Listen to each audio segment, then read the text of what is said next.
전통문화의 YCN 시청자 여러분들 안녕하십니까? 서현지 MC입니다. 오늘도 이인원 한국국악교육원 원장님을 모시고 15번째 시간으로 전통회화와 판소리의 미학이라는 주제로 말씀을 나눠보도록 하겠습니다. 원장님 안녕하십니까? 네, 안녕하세요. 옛날 우리 민속화들을 보면 사물을 좀 더 사실적으로 표현한 느낌이 많이 드는데요. 이것도 우리 전통 회화의 한 특징이라고 할 수 있는 것입니까? 그렇죠. 아주 잘 보셨는데요. 우리 그 조선시대 후기 풍속화를 보면 그 서민들의 생활상이라든지 그 양반이나 또 기생들의 어떤 그 생활상을 마치 옆에서 들여다보듯이 아주 세세하게 묘사한 것을 볼 수가 있는데요. 그 대표적인 이제 화가가 김홍도와 신윤복이라고 할 수가 있죠. 김홍도의 그 풍속 도첩을 보면은 서민들이 이제 서로 그 씨름을 한다든지 또 뭐 타작을 한다든지 또는 무동이 이제 악사들의 반주에 맞춰서 춤을 춘다든지 이런 것을 이제 매우 사실적으로 묘사를 하고 있고요. 거기에 비해서 이제 신윤복은 주로 그 양반이나 기녀들의 어떤 그 풍류 또 남녀 간의 사랑 이런 것을 이제 주로 주제로 해서 이제 그림을 그렸는데 당시에 어떤 그 양반들의 어떤 사회상과 등장인물들의 어떤 심리 상태까지도 아주 자세하게 묘사하고 있는 것을 볼 수가 있죠. 그럼 이런 그림을 통해서 당시에 좀 시대상을 추측해 볼 수가 있나요? 네, 그렇죠. 그 특히 이제 신윤복의 그 그림을 보면은 기생과 함께 이제 풍류와 낭만을 유유자적하게 즐기는 그런 당시 그 양반들의 어떤 세계를 엿볼 수가 있고요. 이런 그 전통 회화가 갖고 있는 이제 사실주의적인 경향은 우리 전통음악 그 판소리에서도 볼 수가 있어요. 그래서 예를 들어서 이제 그 이도령과 그 춘향이의 그 사랑을 그린 이제 춘향가를 보면은 두 사람이 이제 사랑하는 그런 방식이라든지 또 당시 그 변사또 같은 어떤 탐관오리의 어떤 그런 그 만행이라든지 이런 것을 이제 적나라하게 사실적으로 이제 묘사를 하고 있죠. 그래서 이런 그 사실적인 그 민속화라든지 전통 회화나 이제 판소리를 통해서 우리 그 시대의 어떤 시대상을 볼 수가 있는 거죠. 우리 전통 회화에는 이런 사실주의적인 특징 외에 또 다른 어떤 특징이 또 있을까요? 가장 큰 특징은 이제 그 큰 것을 취하고 작은 것을 버린다 뭐 이런 것인데요. 말하자면 이제 주제가 되는 인물이나 사물을 두드러지게 이제 표현을 하고 그에 비해서 나머지 뭐 배경이나 이런 것은 아예 이제 뭐 생략을 하거나 또는 여백으로 두는 그런 것을 이제 얘기를 하죠. 그 대표적인 예가 이제 고구려 고운벽가의 이제 수렵도를 보면은 말을 타고 이제 활을 쏘는 그 사냥꾼의 모습하고 쫓기는 동물들의 모습이 이제 적나라하게 아주 이렇게 그려져 있는데요. 이 나머지 부분들은 이제 과감히 생략을 하고 있죠. 그렇게 그럼으로써 이제 쫓는 사냥꾼과 쫓기는 그 동물들의 아주 극렬한 대비 이런 것을 이제 효과를 보고 있는 것이죠. 이런 것은 이제 그 우리 전통 회화의 어떤 일반적인 특징이라고 이제 볼 수가 있겠습니다. 그러니까 서양 그런 유화 같은 거를 보면은 하얗게 보이는 것이 하얀색 물감으로 다 빽빽하게 채워져 그렇죠. 있더라고요.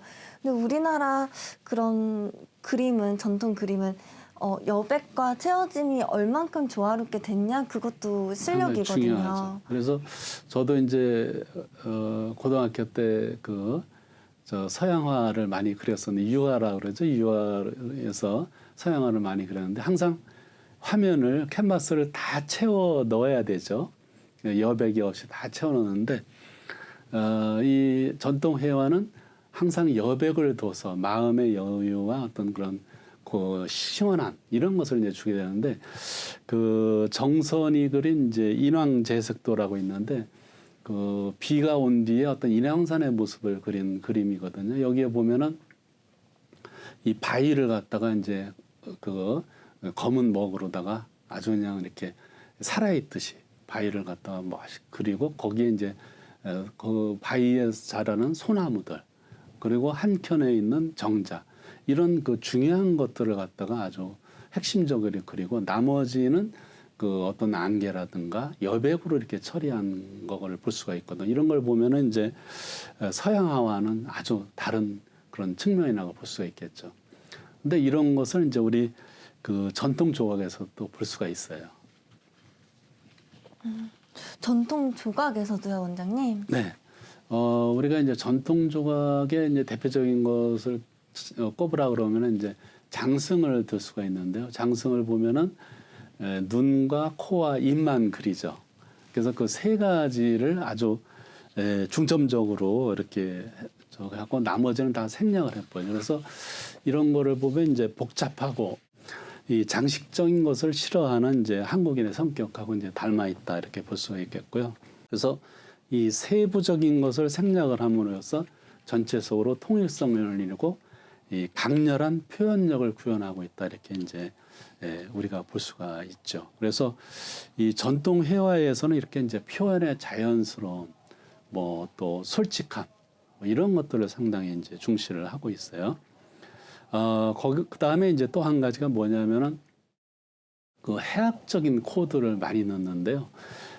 신윤복의 그 단오 풍정이라는 그 그림이 있는데 여인네들이 이제 뭐 그네를 띄고 놀고 또 한쪽에서는 개울을 가서 이제 목욕하는 장면을 그린 그림인데 여기에 보면은 한쪽 그 숲을 속에서 이 여인네들이 이제 목욕하는 장면을 이렇게 훔쳐보는 두 아이들의 모습을 걷다가 이렇게 아주 해학적으로 그려놨죠. 그 그림을 보면 이렇게 우리가 이제 웃음이 나올 수가 있죠. 그런 것들이 이제 상당히 특징적이다 이렇게 볼 수가 있죠. 그러니까 이런 해학적인 요소들이 우리 예술을 조금 더 매력 있게 만드는 것이 아닐까 그렇죠. 싶네요. 네, 이런 그 해학적인 거는 특히 이제 판소리에서도 아주 강한데요. 판소리 이제 예를 들어서 뭐 수군가라 그러면 이제 토끼와 자라가 주인공이지 않습니까? 그러면은 토끼와 자라의 모습을 갖다가 아주 그냥 해학적으로 정말 아주 사람들이 배꼽을 정도로 그렇게 이제 묘사를 하고 좀 과장되게 이제 묘사를 하는 것을 이제 많이 볼 수가 있죠. 그래서 이 해학과 풍자 뭐 이런 것은 이제 그 전통 해학뿐만이 아니라 판소리의 가장 큰 특징이다 이렇게 볼 수가 있죠. 그런데 이 판소리라는 것이 뭔지를 잘 모르겠어요. 그냥 생각해 보면은 뭐 놀이판이나 그런 판일까 싶기도 하고요. 네. 그런 놀이판이나 이런 데서 이제 마당이나 이런 데서 불려지는 소리 뭐 그런 뜻으로도 생각을 해볼 수 있는데 이 판소리라는 것은 어디서 이제 온 거냐 하면은 한 판으로 다 크게 짠 긴 소리라는 뜻이에요.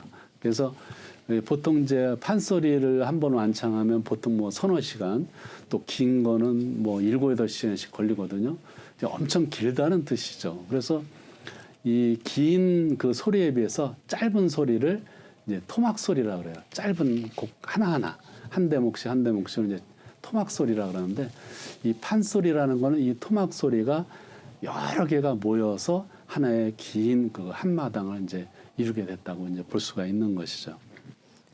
그러니까 판소리가 굉장히 기네요. 7, 8시간이면요. 네.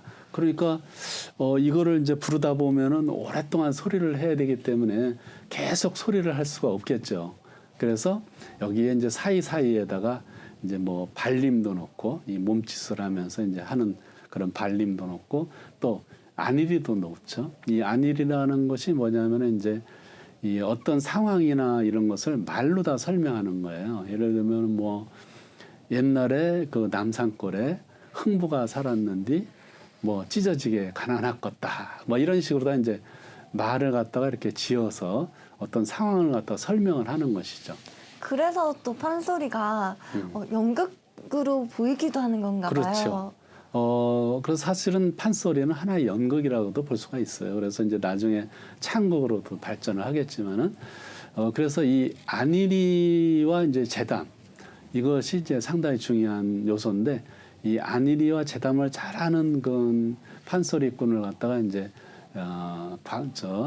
안일이 광대 또 소리를 갖다 중심으로 하는 그런 소리꾼을 갖다 이제 소리광대 이렇게 또 나누기도 했었죠. 그래서 우리가 잘 알고 있는 이제 그 돌아가셨지만은 박동진 명창은 이제 안일이 광대로 아주 그 많이 유명했었죠.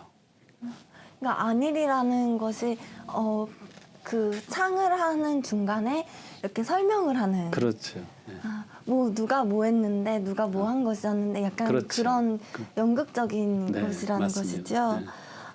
근데 아무리 그래도 너무 길다 보니까 혼자 완창이 불가능할 것 같거든요. 그렇죠. 혼자서 이거를 갖다가 몇 시간씩 부른다는 게 쉽지 않죠.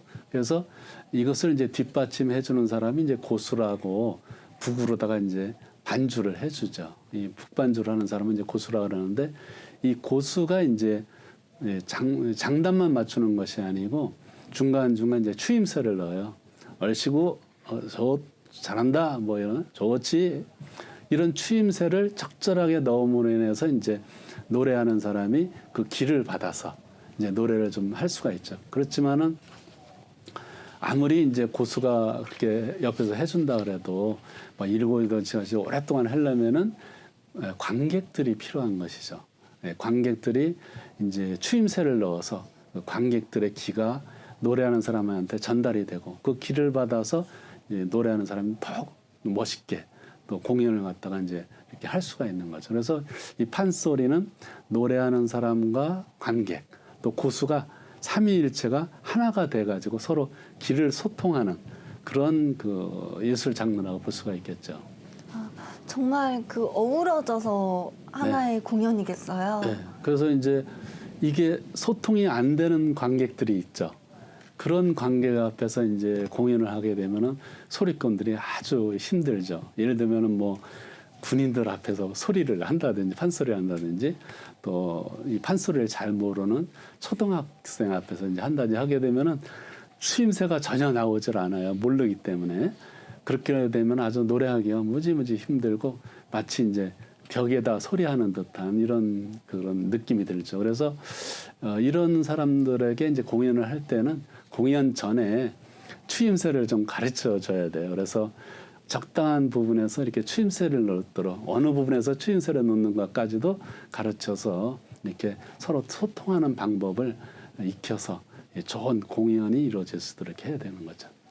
그러니까 오케스트라 음악 공연을 보러 가면 정말 이렇게 뭐 조그마한 소리도 내지 말고 조용하게 있어야 되더라고요. 네.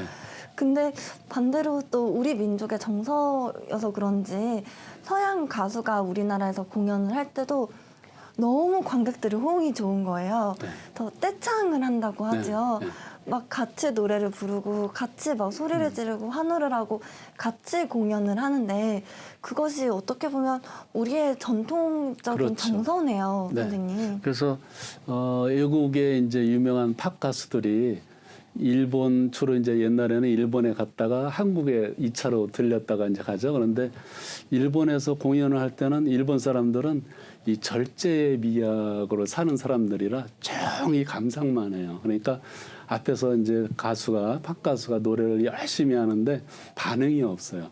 그 곡이 끝나야만 박수를 치는 거죠. 그러다 보니까 이제 노래하기가 무지 힘들죠. 그런데 이제 그 가수가 이제 일본에서 공연을 끝내고 한국에 와서 이제 공연 빨리 고 집에 들어가야 되겠다 이렇게 생각을 하고서 한국에서 공연을 하는데 웬걸 관객들이 내 노래를 나보다 관객들이 더 잘하는 거예요. 그래서 그 합창이 나오는 부분에 그냥 같이 합창을 해주고 추임새를 막 넣고 춤을 추고 율동을 하고 그러다 보니까 이제 이 팝 가수들이 감동을 하죠. 막 울기도 하고 감동을 해가지고 내 노래를 이렇게 잘 이해하는 사람들이 어디가 있을까. 서양에서도 그게 없거든요. 그러니까 이제 거기에 감동을 해서 매년 온다는 그런 팝 가수들도 많이 있죠. 근데 우리 그 소리꾼들이 그렇게 막 폭포수 밑에서 연습을 했다 그런 말도 있지 않습니까? 네. 그래서 이제 판소리꾼들이 이제 득음을 하기 위해서 폭포수 밑에서 이제 이 연습을 많이 했다는 얘기들이 있는데 우선 이제 그 폭포 소리가 크니까 이 폭포 소리를 뚫고서 내 소리가 이제 멀리 나갈 수 있을 정도로 이 소리 음량을 키우기 위한 노력을 하기 위해서 이제 폭포를 많이 찾았던 것 같고 또 두 번째 이유는 폭포 주변은 이제 물이 있기 때문에 습도가 이제 높죠. 그래서 소리를 많이 해도 목이 상하질 않아요. 그런데 이 건조한 데서 이제 노래를 많이 오랫동안 하다 보면은 이제 목이 상하기가 쉽죠. 그래서 이런 그 계곡이라든가 폭포, 물가에서 이제 주로 소리를 연습을 많이 했던 것이죠.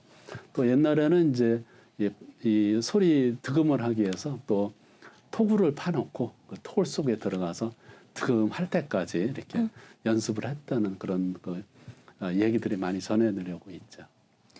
그런데 또 판소리가 굉장히 좀 거친 목소리로 알려져 있거든요. 네. 이 판소리 하는 사람들 보면은 뭔가 좀 아름다운 소리를 내는 것을 기대를 하기가 어려워요. 그죠? 뭔가 이제 탁한 음성, 인데도 불구하고 상당히 힘이 있고 다이나믹함이 느껴지거든요. 그것은 뭐냐면은 이제 소리를 내는 곳이 어디냐가 이제 다른 것이죠. 그래서 이제 우리가 노래를 할 때 어떤 사람은 주로 목으로 노래를 하는 사람들이 있죠. 또 서양의 그 벨칸토 창법은 가슴에서 어떤 그 흉식 호흡에 의해서 이제 소리를 하게 되는데 이 판소리는 배꼽 아래 이제 하단전에서 나오는 어떤 그 호흡에 의해서 말은 이제 단전 호흡이죠. 그런 호흡에 의해서 소리가 나오기 때문에 이 소리의 질이 틀리다고 볼 수가 있고 아주 힘이 있고 깊이가 있는 이런 소리가 이제 나오게 되는 것이죠. 그런 발성법이 있어서 또 오래 노래를 할 수 있는 것인가요? 그렇죠. 그래서 목으로만 노래를 하다면 오래 할 수가 없죠. 목이 금방 가게 되고 또 가슴으로 한다고 치도 그렇게 막 몇 시간 동안을 혼자서 할 수 있기는 좀 어려울 거예요. 그런데 이 판소리라는 것은 이제 아랫배에서 이렇게 소리가 깊은 데서 나오기 때문에 오랫동안 할 수가 있고 단전 호흡에 의해서 이런 그 기운이 계속 공급이 되면서 노래를 할 수 있기 때문에 이렇게 이제 7, 8시간까지 완창을 할 수 있는 그런 힘이 생기는 것 같고 이 판소리를 하시는 분들이 되게 건강해요. 그것은 이제 노래를 하면서 자연스럽게 그런 단전 호흡하는 데서 건강이 이제 이루어지는 게 아닌가 이렇게 생각이 들죠. 우리 그 YCN에 그 민요 따라 부르기 코너가 있는데 그게 아주 건강에 도움이 되겠습니다, 원장님. 네, 그 보면은 이제 민요를 이제 하시는 분들이 몸이 아파서 민요 하시는 분들도 상당히 많거든요. 뭐 암에 걸렸다 이런 분들도 이제 민요 하시러 오는 분들이 많이 있는데 민요를 하게 되면은 이제 노래를 하게 되죠. 그래서 노래를 한다는 것은 속에 있는 거를 다 밖으로 배출을 시키는 거예요. 그래서 스트레스라든가 여러 가지 그 몸에 쌓인 그런 안 좋은 정신적인 것들을 갖다가 전부 배출을 시키게 되죠. 그러니까 정신적으로 우선 건강해지고 이런 숨을 들이내쉬고 하시면서 자연적으로 이런 그 단전 호흡 같은 것을 하게 되기 때문에 숨이 길어지죠. 호흡이 길어져요. 호흡이 길어지다 보니까 자연히 이제 건강해지게 되는 거죠. 그래서 이렇게 배우는 중에 이제 물론 이제 암에 대해서 병원에서 치료를 받죠. 뭐 항암 치료 받고 뭐 이렇게 하는데 이런 분들이 이제 민요를 하면서 빨리 회복되는 것을 이제 많이 보기도 했죠. 그럼 민요가 호흡도 굉장히 많이 해야 되는 그런 그렇죠. 예술이고 굉장히 또 기분도 풀어주고 네. 스트레스 해소도 네. 있고 그렇죠. 그래서 건강에도 좀 긍정적인 효과가 그렇죠. 있는 것 같습니다. 그러니까 우리가 이제 그 음악을 갖다가 이제 처음에 느린 음악이 아주 슬픈 음악으로 한의 음악으로 시작이 되잖아요. 그게 이제 흥과 신명의 음악을 바뀌는데 사람들이 이제 슬픈 일을 당한다든지 이렇게 하게 되면은 마음이 전부 이렇게 무겁죠. 그래서 슬픈 음악을 좋아하게 되죠. 그래서 그런 분들이 이제 처음에 슬픈 음악을 듣게 되면 그 음악을 들으면서 이제 눈물을 흘리죠. 거기 감동이 돼서. 그런데 어느덧 그런 음악이 흘러가다가 속도가 조금씩 빨라지면서 이제 흥의 음악으로 바뀌게 되면은 이게 사람이 이제 그 슬픔의 감정을 접고 이 흥의 감정이 몸에서 일어나는 거죠. 그래서 그 흥의 감정이 또 발전이 되다 보면 신명으로다 다시 그 감정으로다가 이제 이전이 되는 거거든요. 그러면은 이 몸이 그 신명에 따라서 막 춤도 추게 되고 아주 그냥 활달한 그 신체 활동이 일어나게 되는 것이거든요. 그래서 그 이것이 슬픔에서부터 신나는 데까지 그렇죠. 되는군요. 이게 바로 이제 말하자면은 정신병을 치유하는 과정이라고도 볼 수가 있어요. 슬픔에 젖어 있는 사람에게 이 거기서 벗어나서 뭔가 정상적인 그런 그 정신 세계로 올 수 있도록 이끌어주는 것이 우리 이제 국악이라고 볼 수가 있겠죠. 근데 참 과학적인 것이 슬픈 사람한테 기쁜 노래를 들려주면은 이게 기분이 그렇죠. 화가 나거든요. 그렇죠. 이 딴 세상 음악처럼 들리죠. 근데 처음에는 같은 이제 슬픈 음악을 네. 해서 다 속에 있는 거를 배출을 하게 배출하고. 이제 다 뱉어내게 하고 점점 이제 기쁜 쪽으로 가는 그래서 신나는 쪽으로 네. 가서 그러면은 민요를 따라 부르고 우리 YCN에 있는 민요 방송을 네. 보면서 따라 부르다 보면은 인생도 신나는 인생을 살겠어요. 그렇죠. 그럼 이제 그게 이제 특히 이제 민요라든가 이게 판소리를 하는 분들이 하다 보면은 이제 정신적인 그런 상태가 바뀌게 되죠. 그러니까 이제 성격이 우울한 사람이라든가 뭔가 좀 이렇게 짜증을 잘 내는 사람이라든가 이제 뭔가 주위 사람들과 잘 어울리지 못하든가 이런 사람들도 이제 노래를 하다 보면은 이제 나와 이제 여러 사람이 같이 노래를 하다 보면은 서로 이제 이게 마음을 열게 되고 몸에 있던 것을 이제 다 배출을 하기 때문에 어떤 사회성이라든가 그런 것들이 좋아지면서 정신적인 치유를 이제 과정을 이제 겪게 되는 거죠. 근데 그런 또 판소리가 다섯 한마당이라고 불리고 네. 있다고요. 네. 그래서 원래는 이제 조선시대 때 12마당이라고 있었는데 뭐 병강세 타령이라든지 뭐 배비장 타령이라든지 이런 여러 가지가 있었는데 그 중에서 이제 5마당만 살아남았는데 그게 뭐냐면은 이제 그 부모와 이제 자식 간의 효를 다룬 심청가가 있죠. 그 다음에 군신 간의 어떤 충의 그 요소를 갖다 다룬 그 수군가. 그 다음에 남녀 간의 어떤 사랑과 또 절개를 다룬 그 춘향가. 그 다음에 어떤 친구 간의 어떤 의리를 다룬 또 적벽가. 그 다음에 어떤 형제 간의 우애를 다룬 그 흥보가. 이렇게 해서 어떤 도덕적인 유교적인 어떤 덕목을 강조한 그런 판소리들만 이제 살아남은 것이죠. 그걸 보면은 이제 우리 그 조상들이 물론 노래 자체를 좋아했지만은 노래 자체 훌륭함이지만은 어떤 그런 유교적인 정신적인 측면을 상당히 중시했다. 이제 이렇게 볼 수가 있는 것이죠. 이런 서편제가 영화로도 유명하다고요. 그렇죠. 우리 전에 이제 서편제라는 영화가 이제 만들어져서 상당히 인기가 있었는데요. 이제 판소리를 주제로 한 영화죠. 그래서 이 서편제라는 것은 이제 전라도의 평야지대에서 주로 많이 불렸던 그 제인데 계면 쪽 이게 슬픈 그런 그 가락을 많이 쓰고 그 다음에 이제 상당히 섬세하고 여성적인 그런 가락이 주를 이루죠. 거기에 비해서 이제 이 동편제라는 것은 전라도의 이제 그 산간 지역을 말하는데 그 지역에서 주로 불린 그런 제죠. 그래서 좀 더 남성적이고 이렇게 이제 호탕한 이런 그 가락이 아주 꿋꿋한 그런 우조 중심의 가락을 많이 쓰는 그런 제라고 볼 수가 있겠어요. 그 다음에 이제 또 한 가지가 중보제라고 있는데 이것은 주로 이제 경기 충청 지방에서 주로 많이 불렸던 것인데 주로 그 양반 문화의 영향을 많이 받아서 그 가곡풍의 또는 뭐 시조풍의 가락을 많이 썼다고 그러죠. 그러다 보니까 이제 사실은 좀 대중들의 인기가 좀 적기 때문에 많이 최근에는 이제 많이 불리질 않고 이제 간신히 이제 명맥만 유지하는 그런 상태라고 볼 수가 있죠. 그러니까 소리째에 따라서 같은 춘향가라도 다르게 부른다는 말씀이시네요. 그렇죠. 네. 근데 판소리에서 이면이라는 것은 또 무슨 뜻인가요? 그거는 이제 판소리에 이제 그 가사를 사설이라고 그러거든요.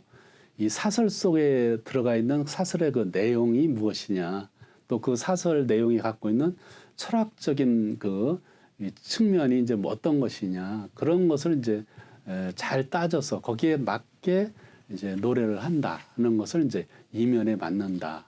또 그걸 잘 표현하는 것을 이제 이면을 잘 그렸다 이렇게 이제 얘기를 하는 것이죠. 그래서 소리를 잘하는 사람은 이 판소리의 그 사설 내용을 얼마만큼 관객들에게 잘 이렇게 전달을 하느냐가 중요한 요소가 되는 것이죠. 네, 오늘 참 많은 거를 배워봤는데요. 저는 좀 이거 드는 생각이 이게 많은 내용보다 오늘부터 YCN에서 나오는 그 전통 민요 따라 부르기 코너를 저도 한번 해봐야겠다. 저도 네. 한번 따라 불러봐야겠다. 그런 생각이 들었습니다. 네, 국악을 하면은 건강해질 수 있습니다. 네, 오늘도 시간 함께 내주신 YCN 시청자 여러분들 감사합니다. 이인원 한국국악교육원 원장님 감사합니다. 네, 감사합니다. 저는 서현지였습니다. 감사합니다.